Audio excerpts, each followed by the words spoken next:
Hola.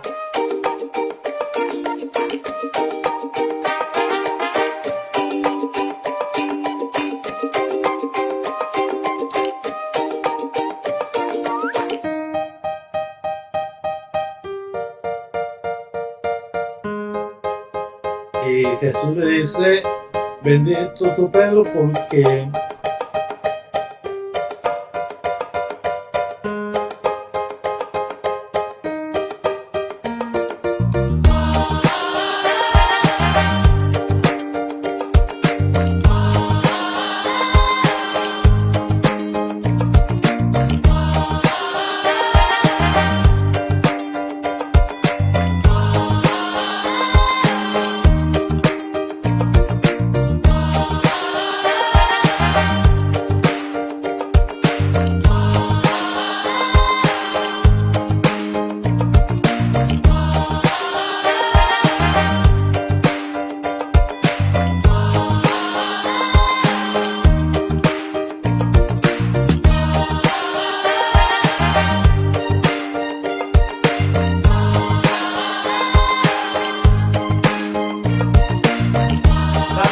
Tengo un video.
Hola, ¿cómo estás? Bienvenido a Rincón de Apologética Católica. Estamos iniciando un nuevo programa, Diálogo entre Hermanos. En el caso del día de hoy vamos a estar hablando acerca de una publicación, de una carta de un hermano protestante que bueno, nos hizo llegar un hermano católico muy exaltado, en parte ofendido, porque bueno, esta carta dice muchas cosas que vamos a ir analizando en el día de hoy.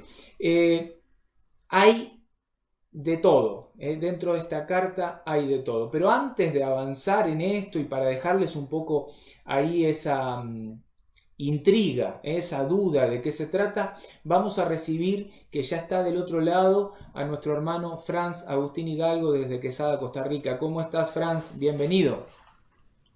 Gracias, Franco, muy bien, gracias a Dios, muy, muy bien. Y bueno, aquí picándote un poco con mi tacita de café de Qué la Rincón lindo. de Apologética. De Rincón de Apologética, qué bárbaro. Qué Y mi bárbaro y sagrada no. familia que siempre me acompaña, siempre Qué me lindo. acompaña. Qué lindo, qué lindo. Perdona, esta me la hice Franz, yo.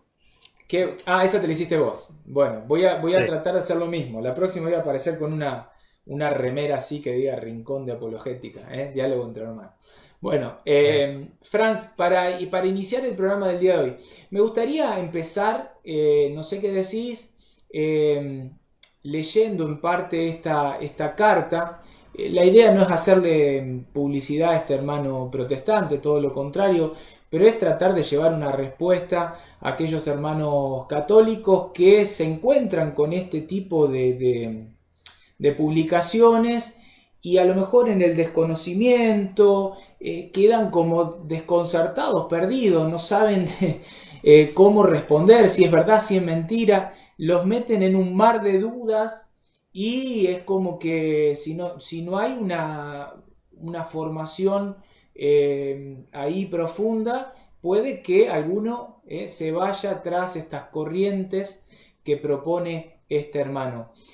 Yo la voy a compartir en pantalla, Franz, y me gustaría que la puedas leer vos. Yo lo voy a poner bien grande acá en pantalla para que lo puedas ir leyendo y Claro, vamos hablando. ¿Te parece? perfecto. Y es que es mejor así, por el tipo de documento que estamos recibiendo, vamos a proceder a leerla entonces. Y vamos a ver, Franco, ¿me puedes ir parando o vamos parando según sea necesario? Dice así, Excelente. una costumbre que aprendimos en el catecismo, aquí hago un pequeño paréntesis, es católico, aunque él diga que ya no es católico porque fue bautizado en la Iglesia Católica y el bautismo no se puede eliminar. Que aprendimos en el catolicismo es la de persignarnos sin entender por qué invocamos en el nombre del Padre, del Hijo y del Espíritu Santo, y nuestra acción realiza 4 movimientos, realizando la cruz invertida, usada comúnmente por los satanistas. Pero Perdón, el Franz. argumento, sí, dime. Perdón. Acá quiero hacer una salvedad porque esta persona evidentemente era un católico mal formado porque esto suelo verlo y tengo muchas veces que corregir a algunos hermanos que se hacen la señal de la cruz, se la trazan así. Entonces es como una cruz invertida porque es como que la parte larga de la cruz está arriba. Sin embargo, si nosotros vemos la señal de la cruz que hacemos los cristianos católicos, los cristianos, es así. Acá, acá en el abdomen, en el pupo, como lo quieran llamar, y después acá arriba. Entonces ya ahí no es una cruz invertida, ya es una cosa totalmente distinta. Que haya muchos católicos que en el afán, en el apuro, hagan esto, bueno, no quiere decir que todos, generalicemos que todos estemos haciendo la cruz invertida. Pero bueno, más allá, perdón que te haya cortado, te haya interrumpido, No, ahora no, sí. perdona, es que para complementarlo, porque a mí una vez me hicieron esa pregunta y mi respuesta inicial fue, bueno, depende qué tan abajo tenga el ombligo, ¿verdad? La persona esa se reía, pero es cierto, porque hay algunos. Ahora, está la diferencia entre persignarse y signarse.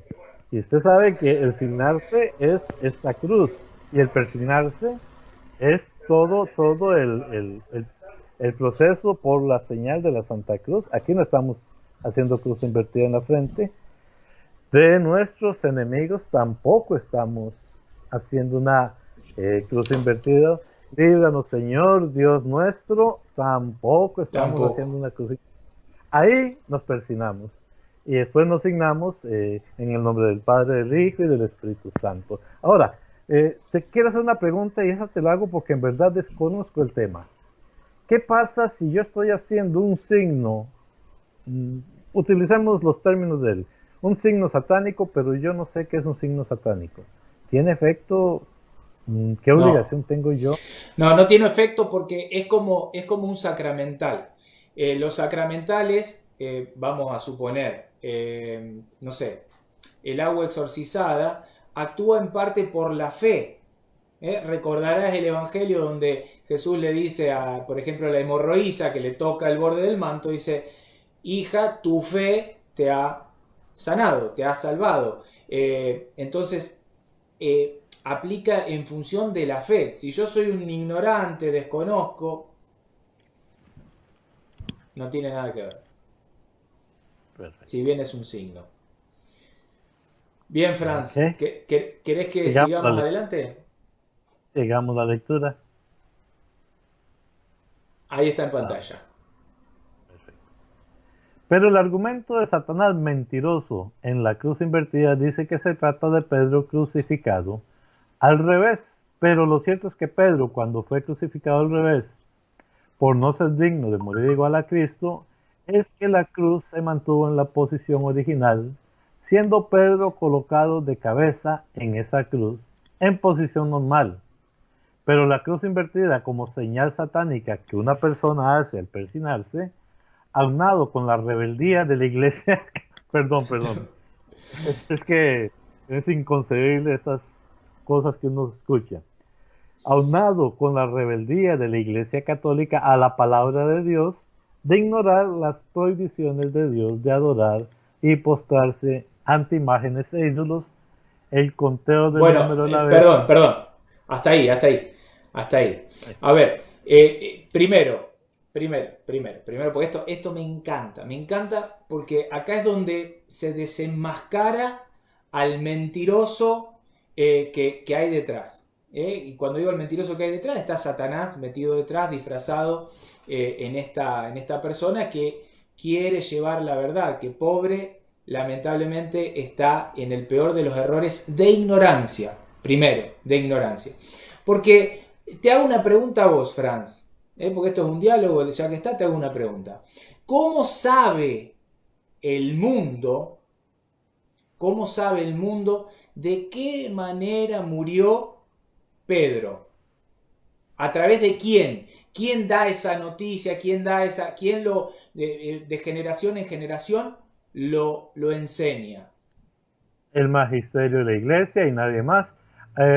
Sin embargo, el magisterio de la iglesia y la historia. ¿Por qué? Porque hay algunos historiadores que no son católicos, judíos, que también anotaron eso, o romanos inconversos que también anotaron que Pedro murió de cabeza. Claro, obviamente la iglesia en su magisterio recogió toda esta información y es la que la ha transmitido. Los que no les interesan de la historia ni buscan a leer, pues lo sabrán por lo que lo escucharon de la iglesia, pero también lo pueden encontrar fuera del testimonio de la iglesia. Franz, yo me gustaría ir, para ordenar un poco el cuadro, me gustaría ir dando respuesta a todas estas barrabasadas que este hermano protestante dice en su ignorancia, no lo culpo, ir dando respuesta. Lo primero que dice la carta, antes de pasar a la crucifixión de Pedro, porque me olvidé, del modo de persignarnos, dice... Sin entender por qué invocamos el nombre del Padre, del Hijo y del Espíritu Santo, y nuestra acción realiza 4 movimientos realizando la cruz invertida usada comúnmente por los satanistas. Esto fue lo primero que leímos. ¿Te acordás? Lo leíste vos hace 2 segundos. Yo tengo acá algo que escribió, mira, en pantalla lo estamos viendo, algo que escribió el apologista cristiano, por las dudas, Tertuliano. Abajo tienen la fuente de quién fue Tertuliano, en qué año nació, año 160, por las dudas.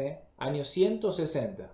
Es anterior a Constantino al menos unos 150 años. Y fíjate lo que dice: nosotros los cristianos tenemos la frente gastada con la señal de la cruz. Luego añadió: en todos nuestros viajes y movimientos, en todas nuestras salidas y llegadas, al ponernos nuestros zapatos, al tomar un baño en la mesa, al prender nuestras velas, al acostarnos, marcamos nuestras frentes con el signo de la cruz. Año 160. Que es un poco lo que yo te decía. O sea, el persignarnos y el signarnos, es que ni siquiera saben a qué se refieren y empiezan a criticar. El persignarnos en la frente, ¿cuántas veces lo hacemos? ¿Qué significa al católico? Señor, guarda mis pensamientos y mis palabras y mi corazón.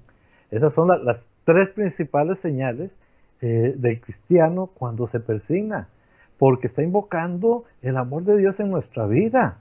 Estamos diciendo: Cristo murió por mí, ahora yo quiero que Cristo viva en mí, y lo manifiesto a través de las señales.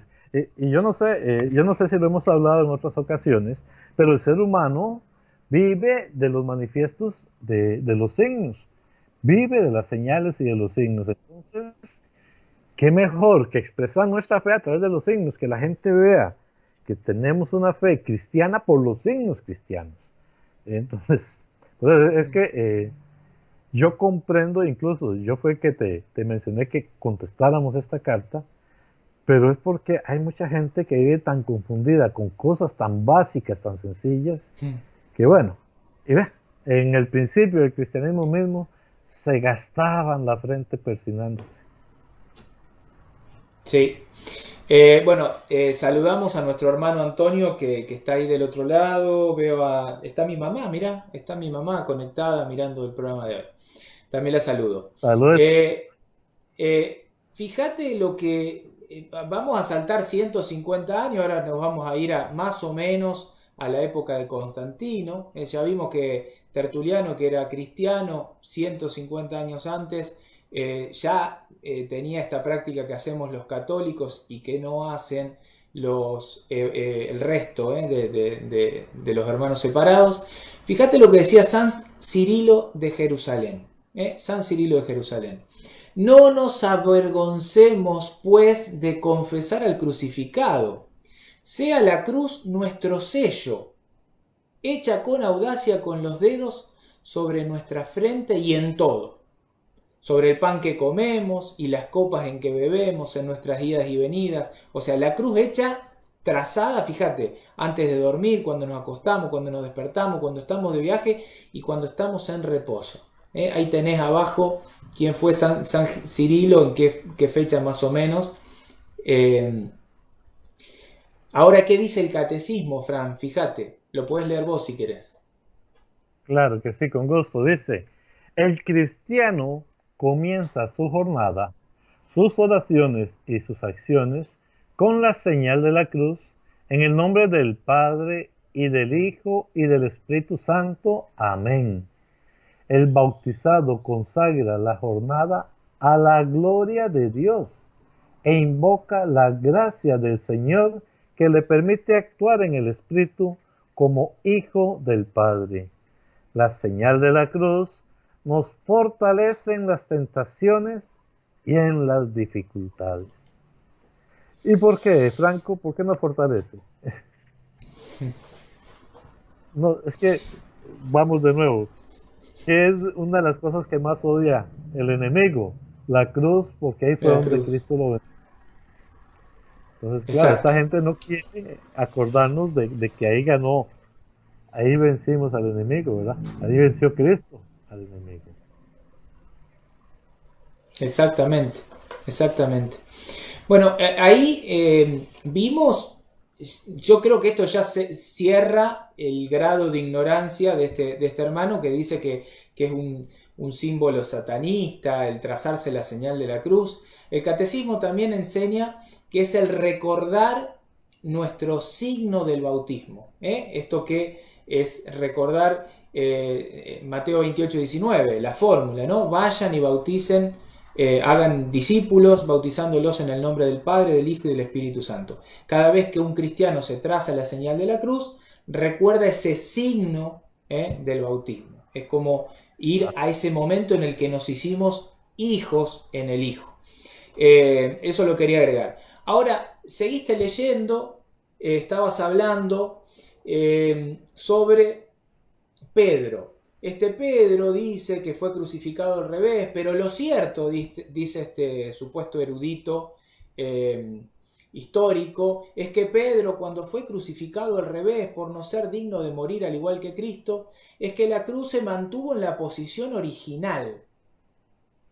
Y en esto te pregunto, Franz, porque yo he buscado, mirá, he buscado historiadores, he buscado en la patrística, he buscado en la historia, no he encontrado una sola cita que diga lo que esta persona afirma. Por eso me gusta siempre, cuando estoy hablando con un hermano separado que dice todas estas cosas de una manera supuestamente tan concreta y cierta, siempre les pregunto lo mismo: la fuente.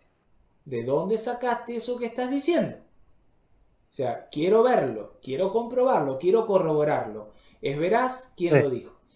Bueno,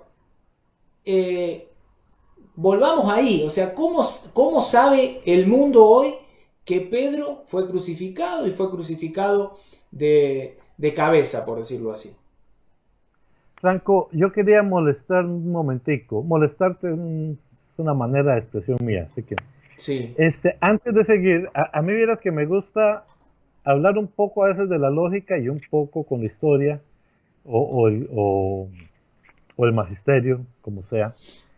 Pero imagínense una cruz, vamos a ver si con los dedos la puedo expresar. Lo pensé. Y que de aquí para arriba está Pedro clavado. O sea, aquí, en donde termina la cruz, va a quedar Pedro doblado. Va quebrando. Sí, va a quedar raro. Pero si, digamos que entonces que se subiera más, al final de cuentas no es una cruz invertida, es la misma cruz, solo que Pedro de cabeza. Es que, claro. O sea, yo pienso que también con un poquito de cabeza que le hagamos a las cosas, no sé, ¿verdad? Por eso te hago el comentario.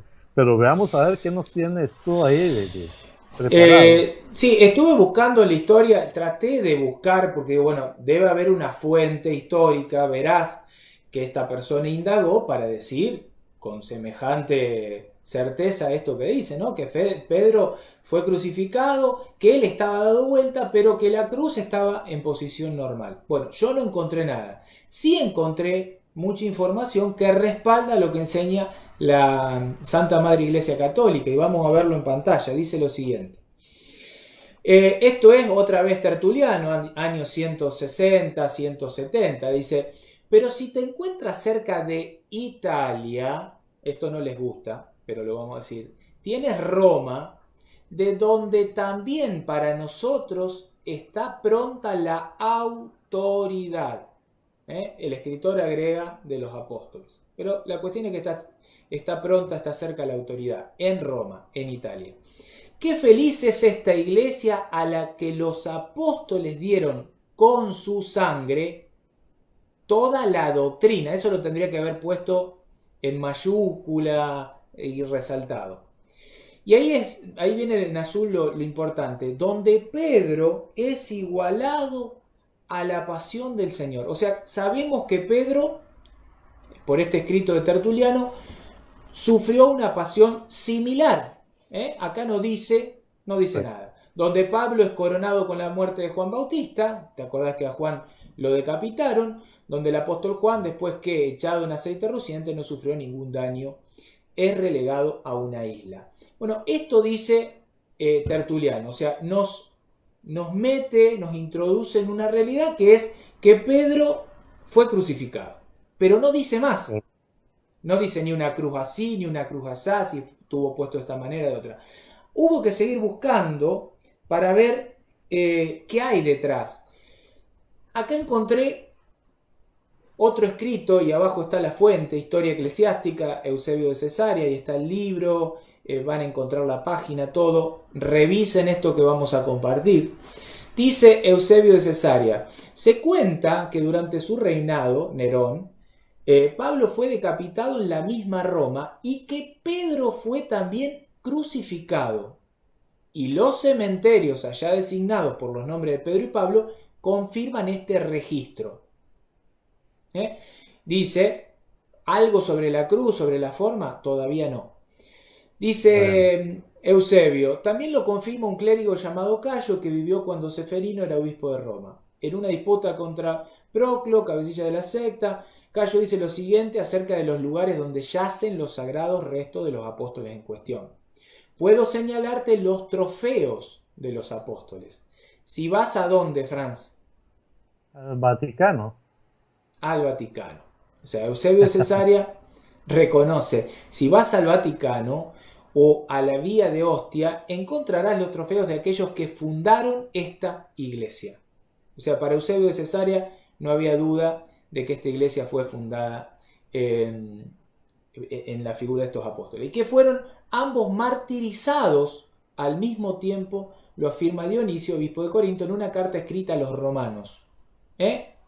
Y abajo va a decir, porque los dos sembraron en nuestro Corinto y nos instruyeron juntos. También en Italia enseñaron, pero volvemos a lo mismo. Fueron martirizados al mismo tiempo. Se dice que Pedro fue crucificado, pero no se dice cómo. Que Pablo fue decapitado, pero no se dice cómo. Lo mismo supuestamente decía este Cayo que acabamos de leer. Sí. Y este obispo al final. Ahora, seguí buscando y me encontré con esto, que es una leyenda áurea, y está la fuente abajo, Jacobo de la Vorágine. Pueden ver, Tratado Geográfico Medieval escrito hacia el año 1264. Fíjate lo que nos dice, lo puedes leer vos. En el momento en que Pedro iba a ser crucificado, el apóstol dijo, cuando crucificaron a mi Señor, pusieron su cuerpo sobre la cruz en posición natural, con los pies abajo y la cabeza en alto. En eso sus verdugos procedieron acertadamente, porque mi Señor descendió desde el cielo a la tierra.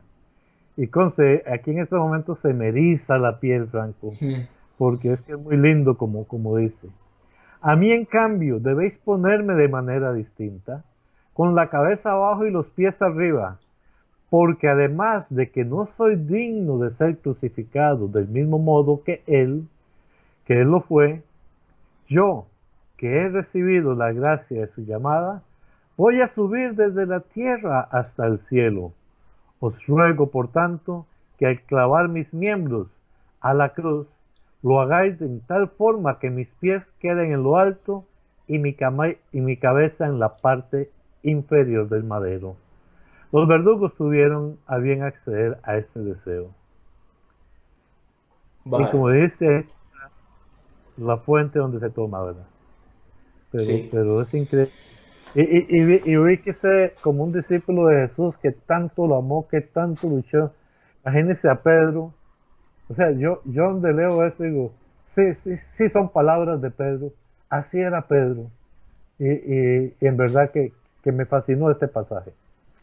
Sí, yo en lo personal, más allá de lo hermoso de la historia, esta cuestión volvemos a lo de siempre, de dónde saca esto que dice, vuelvo a poner la placa, Pedro crucificado al revés, pero lo cierto es que Pedro cuando fue crucificado, o sea, como si esta persona hubiese estado en ese lugar, no dice de dónde lo tomó, de dónde lo sacó, la cuestión es que él asegura de qué manera estaba la cruz, cómo fue, de qué manera fue puesta. La verdad es que no hay nada, Franz. O sea, lo que hay es lo que hemos compartido y lo enseña la Iglesia católica, de la tradición y la historia que ellos, los protestantes, en su mayoría rechazan. Ahora sí, si querés, habíamos llegado a la cuestión esta de persignarse. Ahora sí podés, si querés, Franz, retomar con esta carta de este hermano. Nada más porque prácticamente estábamos terminando esta primera parte, Sí. donde sale, y es que en esta parte también me da risa porque lo que yo siento, más que búsqueda de la verdad, porque al final, si vamos a llegar al final de la carta, van a ver cómo habla, pero es un pasaje muy rápido, porque está hablando de la rebeldía de la iglesia a la palabra de Dios, de ignorar las prohibiciones de Dios, todo lo que es. Podríamos resumirlo en Éxodo 24, a los que estamos acostumbrados a hablar O Salmo con estos 115, hermanos. 5. Pues Salmo 105, sí, sí. Pero vea lo que dice: postrarse ante imágenes e ídolos, coma, el conteo del número de la bestia en los diversos nombres en latín que el Papa en el Vaticano recibe. Ay, por Dios. Otra, otra caída, pero. Ah, primero, ¿cuál es el primer problema? Recordemos que la cultura judía era muy dada a jugar con los números. Con eso ellos jugaban mucho con los números. Por eso cuando vamos al Apocalipsis, muchos de los pasajes es en numerología. Y esta gente se agarra de un fallonazo, una metida de patas enorme de la fundadora de los... Ay, ya se me olvidó el nombre de esta señora. Elena de White. Elena de White, Helen de White.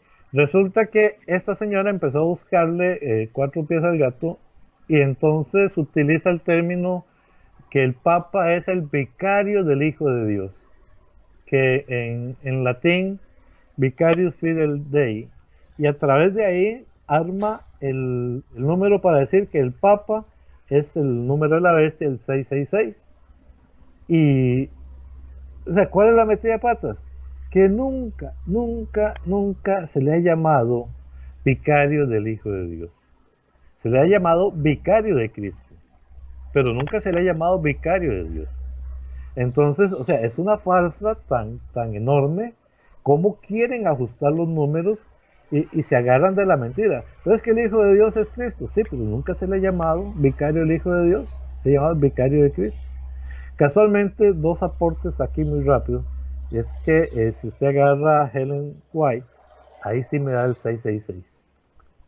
Pero le voy a contar algo, yo no quiero cambiar la historia en ningún momento, pero en el 2005 se descubrió un papiro, es uno de los fragmentos más recientes del Apocalipsis de Juan, y en este papiro el número que aparece es 616, ni siquiera aparece el 666.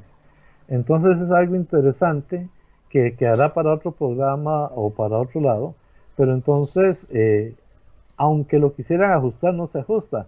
Pero ¿qué es lo que pasa? Que no se trata el 666 necesariamente de un número legítimo, ya lo hemos hablado. Y si nos vamos al Apocalipsis, también es claro, la Iglesia Católica lo tiene bien claro, que se trataba del emperador Nerón. Pues bueno, simplemente es que me da risa esa parte, no sé si continuamos la lectura. Sí, bueno, ahí estamos tocando en parte también estos signos, ¿no? Hablábamos al principio de la señal de la cruz, de los distintos signos, fuiste al Apocalipsis, hablaste del Apocalipsis de Juan y cómo ese libro completo tiene tantos signos, signos que Sí. los cristianos conocían muy bien y también llevaban a la práctica. Bueno, vamos a continuar, Franz. Ahí te pongo la plaquita que sigue. ¿Querés leerlo vos? Si quieres, sigo leyendo, claro. Dale. En cuanto a la placa, porque todavía no la veo. Ahí está. Ok. Dice aquí así: el expulsar de nuestra vida a Jesucristo. Cada vez que nos enseñaban a rezar, Santa María, Madre de Dios, ruega por nosotros los pecadores. Ahora, o sea, en este momento y en la hora de nuestra muerte, o sea, en el último segundo de nuestra vida. Ese rezo ponía a María como nuestra intercesora y redentora ante Dios y no a Jesucristo. Por eso, cuando una persona está por morir, un sacerdote católico lleva los santos óleos y no la sangre redentora de Cristo. Bueno, acá Paro aquí, digo. hay mucho para hablar, hay mucho para hablar. Hay algo que me dijiste hace tiempo que me gustó sobre esto, ¿no? De que, a ver, nosotros los católicos tenemos a María y que le pedimos que ahora, en este momento, lo que dice este hombre, y en la hora de nuestra muerte, ella sea nuestra intercesora. Aquí hay algo que me contaste una vez de esa imagen que me quedó a mí grabado sobre el momento, Juan 19:25, el momento de la crucifixión y muerte de Jesús. ¿Quién estaba ahí? Lo leemos de la Biblia, yo la tengo aquí. Bien, bien, me gustaría que lo leas vos, sí. Y dice, junto a la cruz de Jesús estaban su madre y la hermana de su madre María, mujer de Cleofas, y María Magdalena. 3 mujeres estaban a los pies de la cruz. Óyeme, pero en realidad, si a los pies de la cruz estaba Cristo, perdón, si a los pies de la cruz estaba María, a la cruz de Cristo, que es nuestro Redentor, está María, con más razón yo quiero que esté a los pies de mi lecho de muerte, para que igual esté orando por mí. Es que, ¿cómo dice que estamos sacando a Jesús de la vida? María es Madre de Dios, Santa María, Madre de Dios, y ruega por nosotros pecadores. No estamos diciendo que ruegue por los santos, estamos diciendo que ruegue por nosotros porque nos estamos reconociendo pecadores. Y valga la aclaración, no me fijé cómo estaba en la carta, pero es una pifia que hacemos los católicos ahora. Ruega por nosotros pecadores, en la carta dice los pecadores.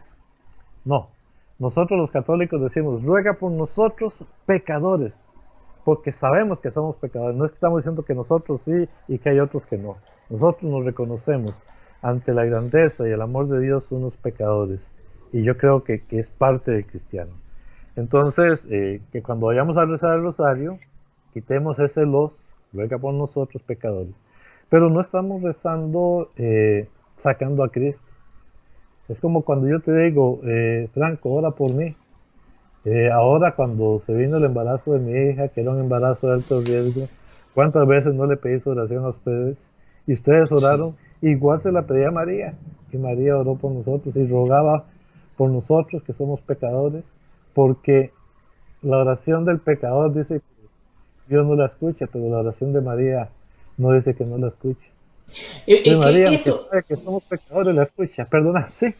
Es que esto lo hemos tratado tantas veces, esta reducción minimalista de la fe, de la teología, esta cuestión en donde todo está resumido y reducido a una palabra fría, frígida, una palabra que no tiene cercanía con el prójimo. Esta cuestión, ¿cómo puede ser? Y esto lo dijimos tantas veces, ¿cómo puede ser que yo, siendo un nada al lado de María, soy nada? ¿Cómo puede ser que yo, que siendo nada, me compadezca de una persona que está mal? Lo dijiste recién. Piden oración por Pedrito que está pasando tal cosa, o que no sé, tuvo una ACV, o tuvo un accidente, o está pasando un problema económico, y yo, que no soy nada, me compadezca y me ponga, Señor, te pido, por favor, intercede.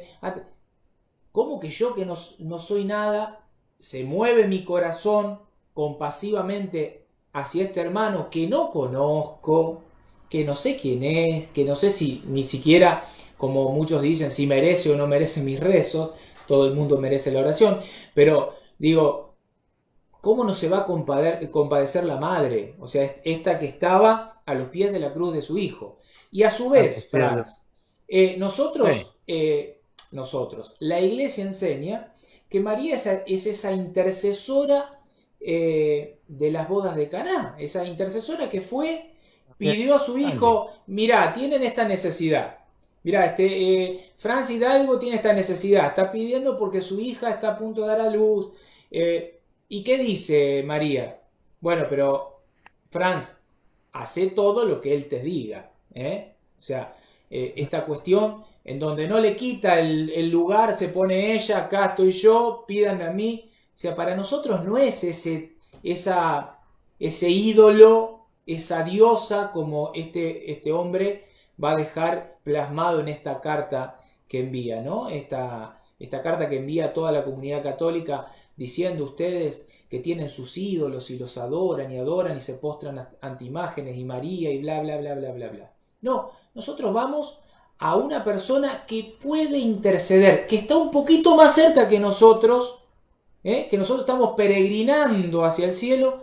Ella ya llegó, se supone que está más cerca de Jesús, se supone que va a poder tener en esa cercanía un diálogo más justamente cercano e interceder por nosotros. Tan sencillo como eso. Pero esta teología dura que presenta esta gente, donde la caridad parece ser que en el cielo no existe, ¿no? Esta caridad que se reduce solo a Jesucristo. El resto son, no sé. Sí, no. Es que precisamente es uno de los errores graves del protestantismo, con todo cariño y respeto lo digo, pero es cierto. O sea, estaba hablando yo con alguien y le decía, pero es que ustedes están viviendo 500 años atrás lo que en algún momento quizá la iglesia cayó. No es que ustedes están 500 años atrás, porque en verdad mucha gente se condenaba a todos por cualquier pecado y se olvidaba de la caridad. Y esto porque históricamente también los tiempos y la humanidad van cambiando y yo no voy a juzgar qué está bien o qué está mal. Si la Inquisición, si las cruzadas y todo eso fue mal o no, porque fue un tiempo muy diferente al actual, ¿verdad? Pero nosotros ya aprendimos la lección, ya la vimos y ahora nuestros hermanos están apenas empezando a caer en eso. Obviamente no van a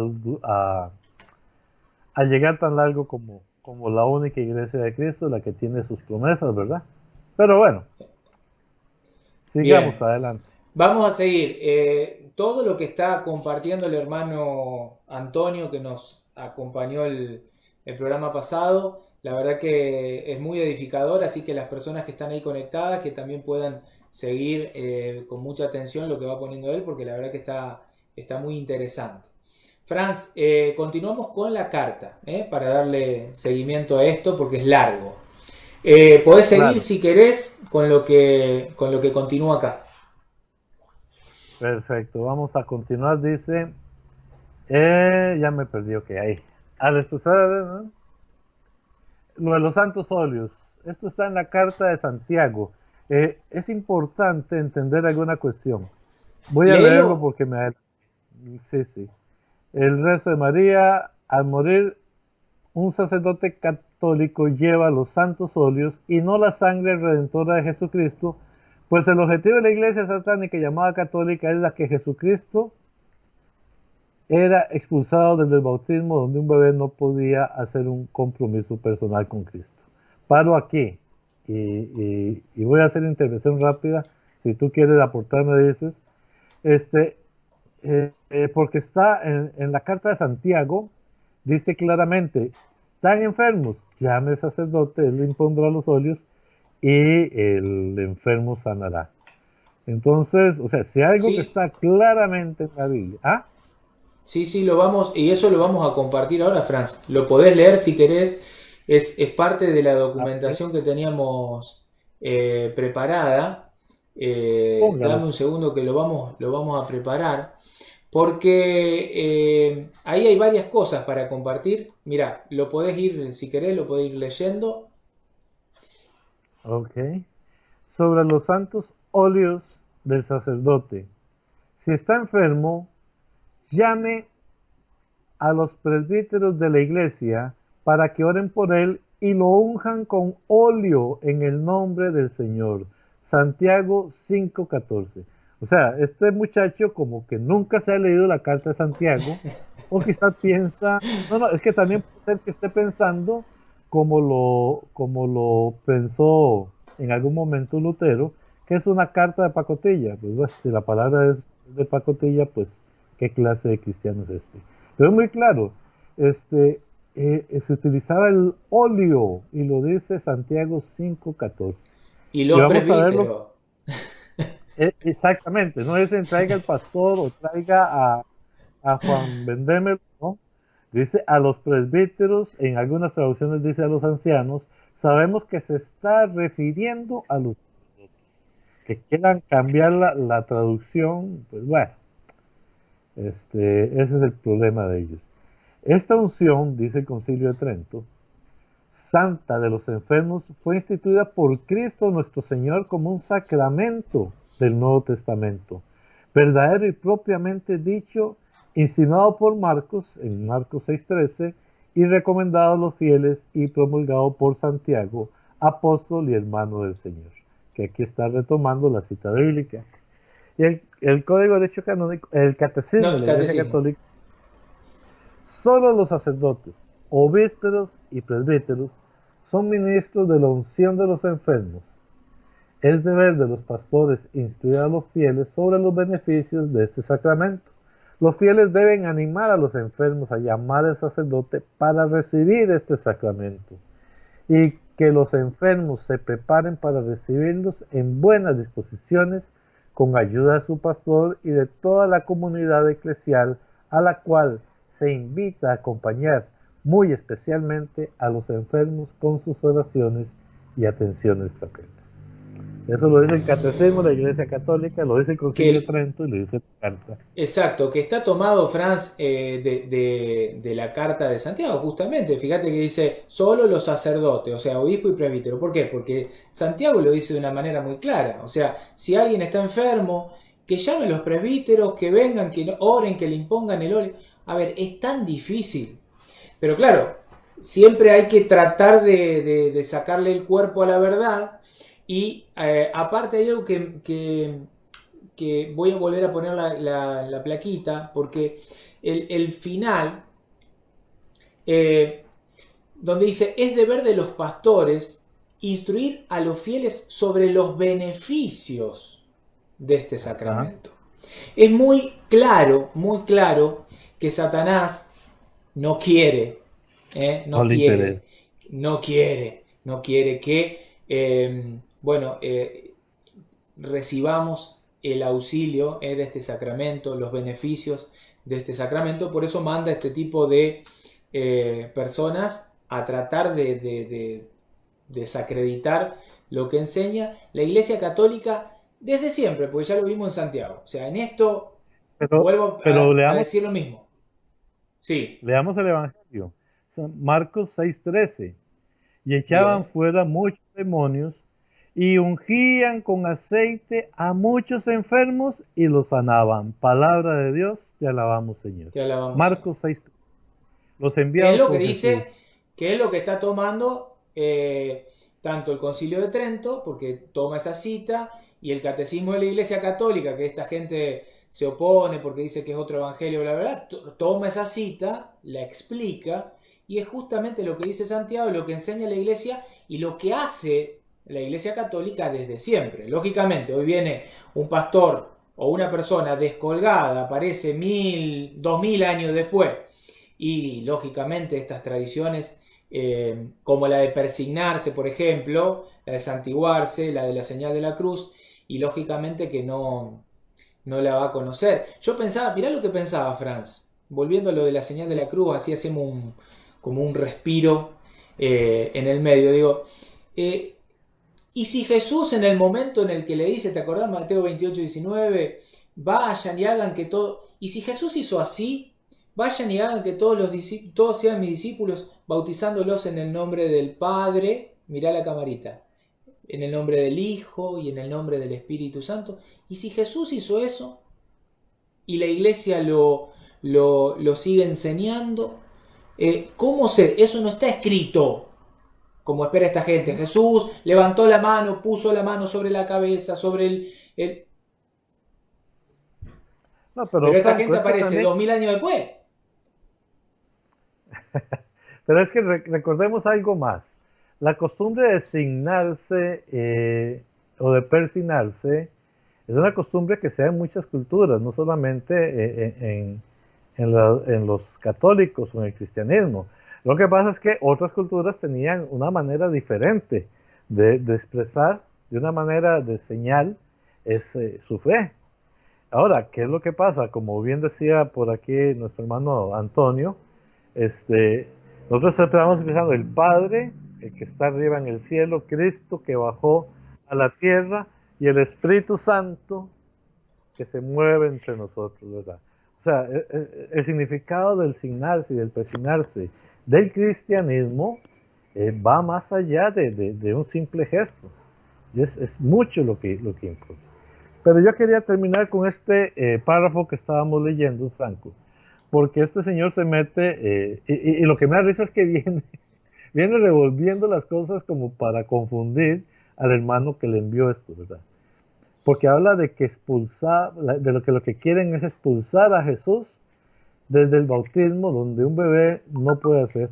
Yo no voy a meterme porque no sé cuántas veces hemos hablado del bautismo de infantes, pero si lo que se está haciendo y lo que los papás hemos querido bautizando a nuestros hijos es precisamente arrimarlos a Cristo, a la iglesia de Cristo. Entonces, ¿cómo este tipo viene a decir que queremos sacar a Cristo del bautismo cuando nuestra intención? Bien, yo tengo 4 hijas y ya voy por 3 nietos y a todos, bueno, el pequeño está muy pequeño, pero a todos se le ha buscado bautismo porque lo queremos hacer pertenencia de la iglesia de Cristo. Entonces, este señor Pero ni aparte, siquiera Franz, no sabe lo que aparte, piensa la iglesia. aparte hay otra cosa, que ver el contexto histórico. Yo siempre les explico esto, a ver muchachos, si seamos un poquito lo que decía vos, la lógica, el sentido común. Cuando inicia la era cristiana, o sea, había que venir a proponer a pueblos completamente paganos, a pueblos completamente politeístas, proponer una nueva realidad, un nuevo formato. Lógicamente que para el pueblo judío ya le era difícil aceptar esto, que lo venían teniendo preanunciado y demás. Imagínate para el resto. Pienso en Roma y que tenían un Dios para cada gusto, para cada cosa de su vida, me imagino. Hoy es distinto porque hoy ya tu familia aceptó a Cristo. Entonces, tu familia, vos, papá, mamá, ya entregás ese niño, esa criatura, a Jesucristo y lo haces, como dice Gálatas 3:27, formar parte, revestirse de Cristo, ser parte de los herederos de esta promesa. O sea, hay toda una cuestión ahí que la pueden buscar aquellos que quieran en Gálatas 3:27. No nos vamos a meter en eso porque ya lo hemos hablado en otros programas. Es correcto, es correcto. Pues bueno, siguiendo con la carta, nos habla, si gusta me la pone para continuar la lectura. Ahí está. Perfecto, vamos a verla. Para que dame un segundo, que me gustaría, Franz. Estoy compartiéndote la pantalla. ¿Ahí no la estás viendo? Ya la vi. Pero la vi, se me fue. ¿Qué pasó aquí, hombre? Ahí. Ahí está. Ok. Aquí está, donde dice, no puede hacer un compromiso personal con Cristo, lo que hablábamos, ¿verdad? Hasta la hora de la muerte de la persona, donde Jesucristo no fue el protagonista, el Salvador y el mediador en la vida de la persona. Solamente en una misa por domingo, cada domingo 52 misas por año, al que cumple así lo básico, está reconociendo a Cristo como su Señor y su Salvador. Entonces se le cayó completamente. Pero quería seguir porque hay puntos que, o sea, eso ya lo sabemos, o sea, que dice que fue sustituido por otros caminos llamados Marías, santos, que no pagaron en la cruz por nosotros, ni siquiera tuvieron a Cristo como la verdad, pues Jesucristo en la Iglesia Católica es el pretexto para aparentar una supuesta fe al Hijo de Dios, pues la Iglesia Católica tiene a María, Madre de Dios, la que ruega por los pecadores católicos, en lugar de Jesucristo y en la hora de la muerte de las personas. Paro ahí, porque aquí es importante, Hebreos 12:1, no sé si lo tenés, si no lo busco un momentico. Sí, buscalo, yo lo voy a buscar y lo voy a compartir en pantalla si querés. Hay tanto para hablar de esto, y se me ocurrieron tantas citas, Franz. Voy a hacerte caso con Hebreos 12, que es también una cita importante. Y mientras tanto voy a ver si voy buscando las otras, porque la verdad que... Ay. Bueno, ahí tenés, Franz. Estamos hablando de la comunión de los santos, estamos hablando de tanto. Recordemos que la Biblia fue distribuida en capítulos y versículos mucho tiempo después de ser escrita. Todo el capítulo 11 habla de la fe de los grandes patriarcas y de los grandes santos del pueblo de Israel, y cierra con el 12:1. Por tanto, ya que estamos rodeados de una verdadera nube de testigos. ¿Quién son esa nube de testigos? Todos los santos. Despojémonos de todo lo que nos estorba, en especial del pecado, que siempre nos asedia, y corramos resueltamente al combate que se nos que presenta. Sí, perdón. Okay. Ahí está hablando de esa nube de testigos que hoy son los santos, que es la Virgen María, los apóstoles, los mártires, todas las personas que la iglesia ha reconocido como santos. Eso para ponérselo un ejemplo, porque yo sé que tú traes más. Te doy la palabra, Franco. No, me estaba acordando, porque en realidad esto que estamos viendo, porque van a decir, no, pero eso es una idea de ustedes. A ver, yo voy a ir anterior, el capítulo 11, o sea, la misma carta, el capítulo 11, habla de esta nube de testigos. O sea, esto viene agarrado del capítulo anterior. Por la fe comprendemos que la palabra de Dios formó el mundo. El versículo 4 habla de Abel, de Caín. La fe de Enoc, el versículo 5. Después viene a hablar de Noé, después va a hablar de Abraham, después va a hablar de Sara, después va a hablar de... bueno, y así sigue, de Jacob, de José, de Moisés, y sigue hablando de los distintos, de estas distintas personas, de esta nube de testigos.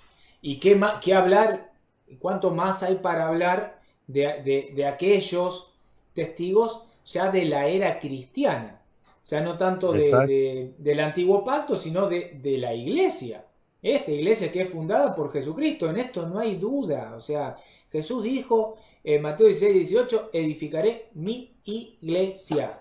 Y se me ocurre, Franz, capítulo 7 de Apocalipsis, la sangre de esos que claman. Se me ocurre capítulo 12 de Apocalipsis, donde está la mujer, el dragón, las personas que con su testimonio de vida, con el ofrecimiento de su vida, que hace alusión al sacerdocio, a tantas cosas, a la vida consagrada.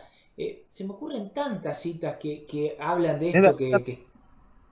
Mira, Pablo dice, sed imitadores de mí, como yo de Cristo. Claro, ¿Por qué dice? Porque no, Pablo, vea, mejor imiten a Cristo y no me vean a mí. Pero no, en serio. Sí que suena de vacilón, pero yo a veces digo, ¿por qué Pablo escribe eso? O sea, que esta persona como No, porque Pablo era católico, no era protestante. Ok, con razón, sí, es que Pablo, entonces no sé por qué escribió la Biblia. Bueno, las notas. Son detalles que yo siento, pero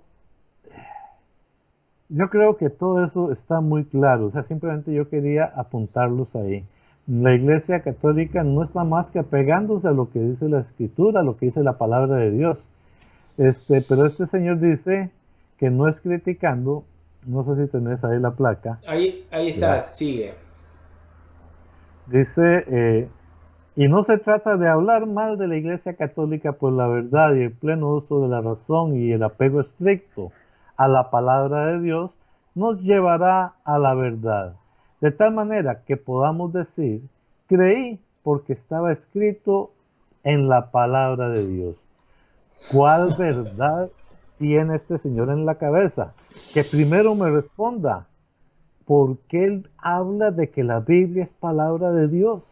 O sea, yo lo primero que le preguntaría a este señor, ¿por qué usted dice que la Biblia es palabra de Dios?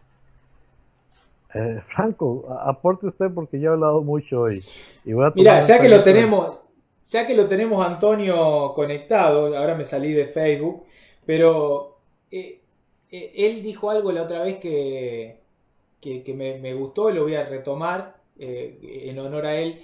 Él dijo, la misma Biblia dice que la autoridad no es la Biblia, de la verdad, sino que es la iglesia. Primera de Timoteo Es, 3:15. O sea, la Biblia, la palabra de Dios, dice que no nos podemos apartar de la iglesia porque la iglesia es columna y fundamento de la verdad, no la Biblia. O sea, la Biblia, Pablo no está diciendo no se aparten de las sagradas escrituras para estar en la verdad. No, Pablo le está diciendo no te apartes de la iglesia porque la iglesia es columna y fundamento de la verdad. Entonces, esto digo, lo retomo porque me parece importante, lo escuché el otro día de Antonio y ya que está conectado, me parecía importante decirlo, ¿no? Pero sí. esta persona dice que no, la iglesia no, lo importante es apegarse a las sagradas escrituras, ¿no? A la Biblia.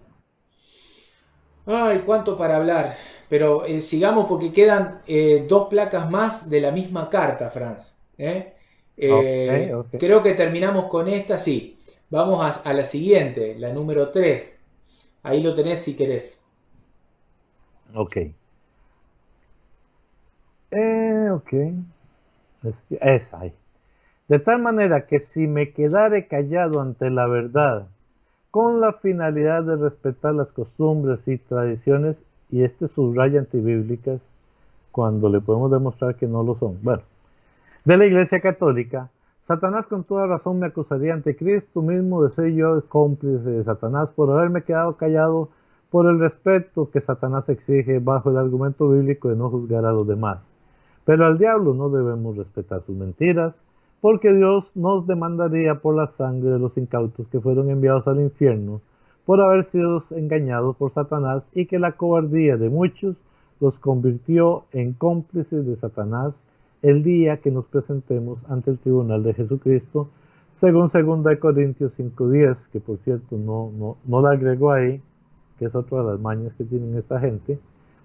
Al igual, ahí será también acusado por Satanás de haber creído en el engaño de Satanás, haciendo creer que el persignarse era algo de Dios cuando la realidad era un sitio satánico, poniendo sobre el cuerpo de usted la cruz invertida como símbolo satánico que a usted le encomendaba. Aquí este hombre se hizo un juego de palabras que me cuesta entender también, te soy honesto. Franz, a Sí, mí lo que vengo viendo en toda la carta es esta, no sé si lo notaste, esta necesidad de nombrar más a Satanás que a Jesucristo, más a Satanás que la iglesia. Esta cuestión de están todos condenados, van todos al infierno, sí. la verdad la tengo yo. La Biblia, la que él dice obedecer y demás, vuelvo a repetir, dice que la verdad está en la iglesia. La iglesia en la que esta persona no está. La iglesia a la que esta persona no obedece. Que está apostatando, que es peor. No sé. Porque sí, es que él era católico, él lo reconoció al principio de que él era católico. Pero vea cómo habla este señor, y ojalá esta carta le llegue rápido y nos busque para ver punto a punto lo que él está diciendo. Yo creo que aquí se lo estamos Explicando. echando por bajo, aquí se lo estamos explicando. Tradiciones antibíblicas, yo no sé de dónde saca él cuando todo está fundamentado en las escrituras y obviamente en la explicación de las escrituras. Habla de que Satanás lo va a acusar. Ahí hizo un cantinfleo raro Porque note usted cómo empieza con el persinarse, después cambia un montón de casos y aquí otra vez cae en el persinarse como un signo satánico, pero para decir eso simplemente mete un montón de cosas que no tenían nada que ver. Lo Ahí que viene vemos que ahora me habla... gusta, ¿eh? Lo Ok. que viene ahora me interesa mucho.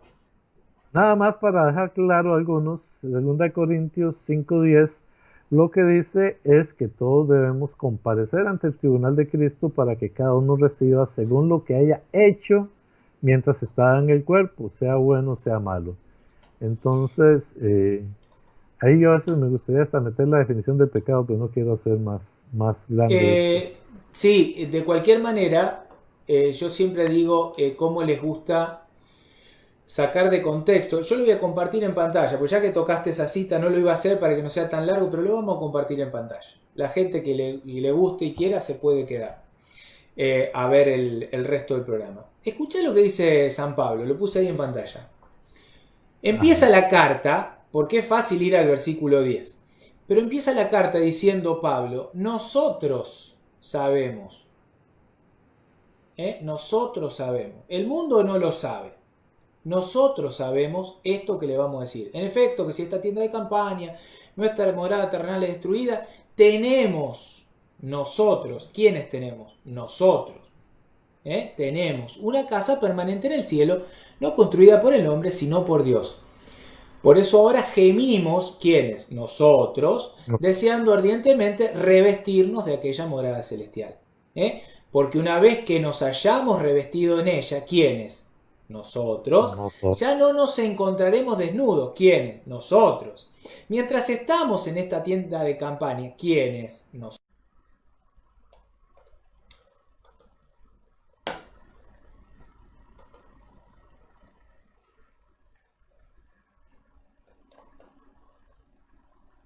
Bien.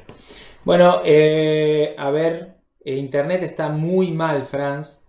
De hecho, se ha cortado la transmisión, por eso estamos retomando. La gente que se va a conectar, que pueda ir hacia atrás, que nos disculpen, se cortó internet. Estábamos compartiendo esta cita de la carta del apóstol San Pablo a los cristianos de Corinto, el capítulo 5, en donde hablábamos de que, como para cerrar y concluir esa parte, que la iglesia, porque Pablo dice nosotros sabemos, que caminamos en la fe, que vamos a ser revestidos por la vida. Bueno, esta cuestión que enseña Pablo no está diciendo el mundo sabe, el mundo cree, el mundo cosa. No, nosotros, la iglesia, nosotros. Entonces eso era un poco lo que quería cerrar. Ahora, Franz, podemos leer lo que continúa ahí, que lo podés leer vos, que, Claro. que es la parte que dice Jesucristo dijo, que está, Y fíjate que no pone la cita, no hay un paréntesis para separar entre lo que dice él y lo que dice Jesucristo. Hay y esto es, una ensalada. sí, no, es porque ellos no les sirve ponerlas. Y Jesucristo dijo, y conoceréis la verdad, y la verdad te hará libre. Pero hoy en día la verdad de Cristo es sustituida por las mentiras y engaños de Satanás, donde muchos murieron sin ser libres en Cristo y donde hoy en día la mente de muchos está cauterizada por Satanás para no ver ni reconocer la verdad en Cristo, de Jesucristo. Quede este mensaje como constancia de que a usted ya se le advirtió la verdad de Cristo, al que muchos han, y quedemos Bueno, y ahí, sigue. porque En estamos esto, empezando, ¿ves? Ajá, yo veo una total falta de respeto. Primero la palabra que dice defender, porque dice, conoceréis la verdad y la verdad puso te hará libre. Y en realidad la palabra dice, y la verdad los hará libres, pero, a ver, para que la palabra me haga libre, Jesús explica cuál es el mecanismo. O sea, no es esta cuestión de decir, porque este hombre que está escribiendo esta carta se cree ahora libre en Cristo. O sea, te lo defino cómo lo plantea él. O sea, mientras estaba en la Iglesia Católica estaba engañado en estas costumbres y tradiciones antibíblicas, que es lo que dice antes, pero ahora conocí la verdad. Yo me aferro a la palabra y aferrándome a la palabra, conocí la verdad, y como conozco la verdad, y hermano, ahora soy libre. Pero ¿cómo lo plantea Jesús? Jesús lo plantea así, de esta manera. No, Por eso yo quiero ir, porque esto está en el Evangelio según San Juan, en el capítulo 8, versículo 31. Dice lo siguiente, vamos a compartir en pantalla, Franz. Dice, sí, gracias. Jesús dijo a aquellos judíos que habían creído en él, o sea, a los que habían creído en él: si ustedes permanecen fieles a mi palabra, serán verdaderamente mis discípulos. Conocerán la verdad y la verdad los hará libres. O sea que la cuestión es permanecer fieles a la palabra. O sea, no cambiarla, no adulterarla, no cambiarla, no adulterarla. Esto daría, Franz, para ir, porque esto viene desde arriba. Recordá lo que veníamos diciendo. Pero bueno, se va a ir mucho tiempo. Me parece que no es para meternos. Yo quería, retomar esto, ¿no? La necesidad de ser fieles a la palabra. Jesús dijo, el que no come mi carne y no bebe mi sangre, no tiene vida. No tiene vida. No, yo no. Es más, Yo- antes decía el muchacho este que no le llevamos la sangre, pero ellos no creen en que el vino consagrado es la sangre de Cristo. ¿Cuál sangre le llevan para llevarle la sangre de Cristo si ellos no consagran la sangre de Cristo en ningún momento? O sea, por eso digo, este muchacho anda buscando cómo le va a llevar la sangre. Bueno, digámosle al sacerdote que le lleve vino consagrado, entonces ya le lleva la sangre de Cristo.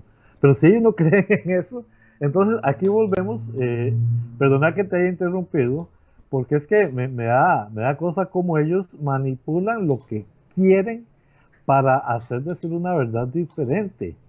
Y es que en realidad, o sea, el pobrecito este señor que tengo entendido se cree que es una persona muy instruida.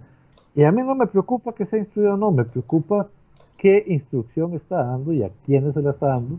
Porque entonces todo lo que él está hablando de aquí, de los engaños de Satanás, son los que él está viviendo. Porque él en ningún momento ha aportado nada, absolutamente nada más que sus palabras, para decir lo que quiere decir. En cambio, nosotros, sí, para atacar. En cambio, nosotros le estamos dando todas las bases bíblicas. Y aparte de eso, la historia, la tradición y la tradición. Bueno, voy a poner en pantalla, Franz, el final de esta carta para que lo leas y podamos ya ir cerrando el programa de hoy, que bueno, es bastante largo, pero que merecía la pena tocar estos temas. Perfecto, dice, han sustituido, recuerden que cortamos en el han sustituido todavía por su Barrabás disfrazado de Marías y santos y demás deidades que no son Dios y que tampoco pagaron por las personas en la cruz del Calvario. Esto también, ya lo hablamos, ningún santo ni María es Dios y los católicos lo sabemos y lo tenemos. Sigo la leyenda, la lectura. En el profundo amor de Jesucristo, proclamando la verdad de Cristo, mucho antes del respeto que exige Satanás derrotado por Cristo, sea la verdad de Jesucristo muy por encima del respeto.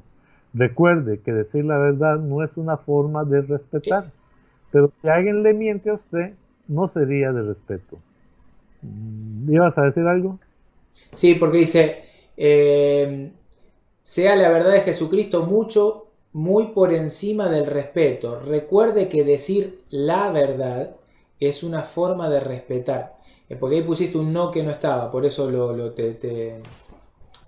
te corté. Pero seguí adelante. Ok. No se le olvide que el diablo es mentiroso y padre de la mentira. Así dice la palabra de Dios. Usted no se deje engañar. Protege su fe y todo lo que usted ha creído con la palabra de Dios que nunca miente, en el profundo amor de nuestro único Señor y Salvador Jesucristo. Franco, a mí me llama siempre la atención algo. Si yo voy a construir una casa, yo no soy arquitecto ni ingeniero, yo busco un arquitecto que me haga el plano y un ingeniero que me dirija la obra. Si yo voy a escribir un libro, bueno, yo sé lo que voy a escribir, bueno, pero yo busco a alguien de editorial para que me ayude a corregir los vicios que pueda tener con respecto al idioma. Si yo quiero hacer algo, yo busco al experto. Ahora, ¿qué pasa? Que si yo voy y busco al tintorerillo, a la persona que dice saber, y la obra sale mal, el que paga al final de cuentas la consecuencia soy yo. Yo no entiendo y no me explico por qué esta gente, en vez de buscar al experto, al sacerdote, a la iglesia, andan buscando o andan creyéndose en constructores o andan creyéndose en expertos, no sé. No, Cuando yo leo estas es lo que yo aparte, Franz, hay algo que... Mira, mientras voy hablando con vos, voy a ir compartiendo en pantalla. Perfecto. Lo siguiente. Primera parte de la carta, tiene un 1 arriba a la derecha. ¿Ves alguna cita bíblica? Ninguna. Acusaciones, acusaciones, acusaciones. Parte 2 de la carta. ¿Ves alguna cita bíblica? ¿No?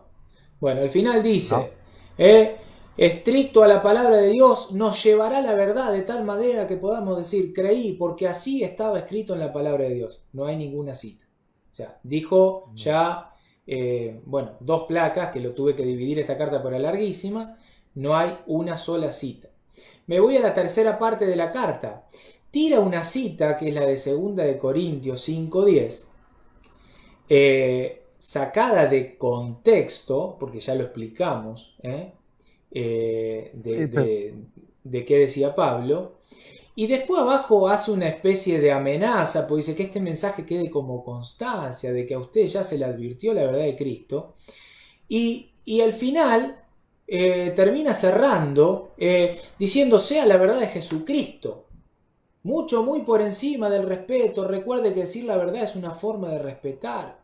Pero si alguien le miente a usted no sería respeto. Y la palabra de Dios, y dice la palabra de Dios. Yo veo una carta en donde es una burla a la palabra de Dios, porque no hay una cita, ni siquiera una cita puesta en un contexto real, sino en esta irrealidad ilusoria de esta persona, que sin ninguna fuente, sin ninguna base, sin ninguna referencia bibliográfica, sin ninguna cita concreta, lo único que hizo es vomitar, porque eso es lo que yo percibo, vomitar odio hacia la Iglesia Católica, hacia los católicos, y a todos ya los mandó al infierno, porque si vos te percatás, no sé si te diste cuenta, yo no hice la salvedad, lo voy a poner ahora en pantalla, dice... porque Dios nos demandaría por la sangre de los incautos que fueron enviados al infierno, por haber sido engañados por Satanás. O sea, para esta persona ya están todos condenados. Los católicos que murieron católicos, para esta persona están condenados.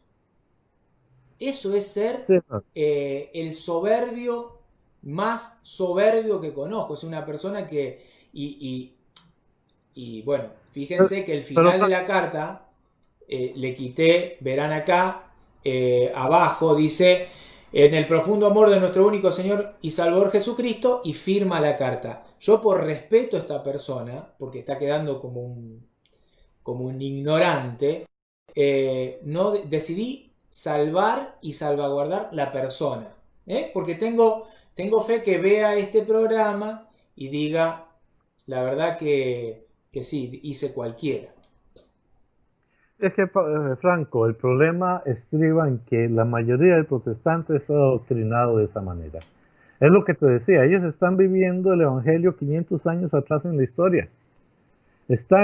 Nos critican las cruzadas y nos critican la Inquisición y nos critican un montón de cosas porque las imponíamos, pero ellos las están imponiendo. Entonces, ¿dónde está la congruencia de sus afirmaciones? Como tú decías hace un rato atrás, ¿dónde está la misericordia? Ok, hablar con la verdad es tener misericordia, es tener respeto, pero la verdad fundamentada y argumentada, no la verdad que a mí se me ocurre, o peor aún, la verdad que a mí me sirve para mis propios intereses, ¿verdad? Como que no es así. Tal cual. Bueno, agradezco al hermano Ismael Chirinos de Venezuela, que fue quien nos hizo llegar esta carta. Eh, y bueno, espero que este programa del día de hoy le haya servido para calmar, para callar esa angustia que tenía este hermano el día que me habló. Angustia que me generó a mí también en lo personal, una impotencia, ahí una cuestión, un montón de sentimientos encontrados y desencontrados por esta falta de respeto. Falta de respeto es lo que decimos siempre. Mira, si querés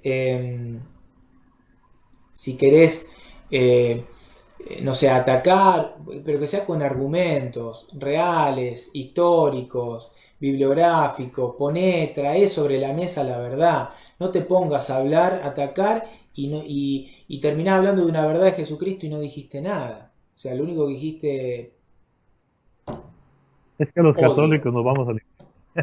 Claro, exactamente. a ver, Bueno, a David Oliva que está diciendo cuál es el tema, bueno, evidentemente llegó para la segunda parte, llegó tarde, lo invitamos a que vaya a buscar el en vivo que se cortó por bueno, un problema de internet en mi comunicación, se cortó y tuvimos que generar otro enlace, otro en vivo para tratar de cerrar estos 20 minutos que faltaban de programa, terminar esta carta, decirle eso, ¿no?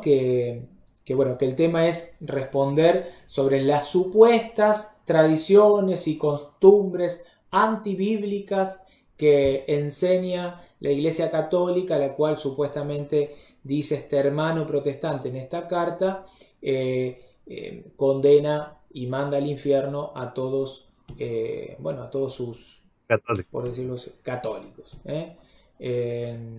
Franz, no sé si tenés algo para decir para cerrar. No, no, yo en realidad quiero cerrar, pero cuando ya nos estamos despidiendo en el nombre del Padre, del Hijo y del Espíritu Santo, porque para mí es un orgullo y es un honor invocar a mi Dios, a mi Señor, en esta costumbre, como le quieran decir, pero que estoy llamando a mi Señor, estoy llamando a la Trinidad, así como fue Cristo el que nos mandó a bautizar en el nombre del Padre y del Hijo, nosotros, como decía, ya se me olvidó ahorita Cirilo de Jerusalén, tenemos las frentes gastadas de signarnos, de llamar y de invocar la presencia de nuestro Señor Jesucristo, de nuestro Padre Dios y del Espíritu Santo. Amén. Agradecerte, en verdad, Franco, agradecerte y a todos los que nos han acompañado. Esperamos que este programa sea de bendición. Así sea, Franz. Bueno, agradecer a todos, sinceramente, los que están ahí del otro lado, los que estuvieron en la primera parte, los que están ahora en esta segunda parte, pedirles disculpas por esta interrupción involuntaria, son cosas que suceden, estamos en vivo, y bueno, decirles que vayan a ver la primera parte, que compartan este video, este programa, que nos digan también, porque es también importante poder hacernos llegar aquellas sugerencias sobre qué temas tratar. Como pasó en este caso, un hermano que dice, mira, yo lo sigo, no me conoces, pero me llegó esto, estoy mal, no sé qué responder, es verdad, no es verdad, siento esta confusión interna, no sé si lo que dice es real o no. Bueno, de una manera respetuosa fuimos a desenmascarar toda esta mentira montada en esta carta de este hermano separado que manda a toda la Iglesia Católica ya condenándola y enviándola al infierno. Que hemos desenmascarado y que hemos mostrado, como dijo Franz, con argumentos históricos, con argumentos de la patrística, de la sagrada tradición. Fuimos al año 100, fuimos al año 300, fuimos a la Biblia. Cosa que este hermano no hizo, ¿no? Puso una carta, no hay dos citas, en realidad hay una que pone, las demás sacadas de contexto, ni siquiera pone qué cita es, la une a sus palabras, bueno, toda esta cuestión. Gracias a todos, gracias Franz por tu tiempo. Los esperamos en un próximo espacio. David Oliva, Luis Antonio Silva, Rebe Jaro, Susana Montaño, que veo que están ahí comunicándose, que están ahora interactuando en esta segunda parte. Gracias por estar del otro lado. Y bueno, compartan el video, miren la primera parte y como decimos siempre, estamos acá para servirles. Cualquier cosa que se les ocurra, que tengan dudas, háganos llegar sus inquietudes y vamos a tratar de poder discutirlo, dialogarlo acá en este diálogo entre hermanos. Gracias a todos, nos esperamos en un próximo programa de este canal, tu canal, Rincón de Apologética Católica. Chau a todos. Chao a todos, gracias. Chau, chau.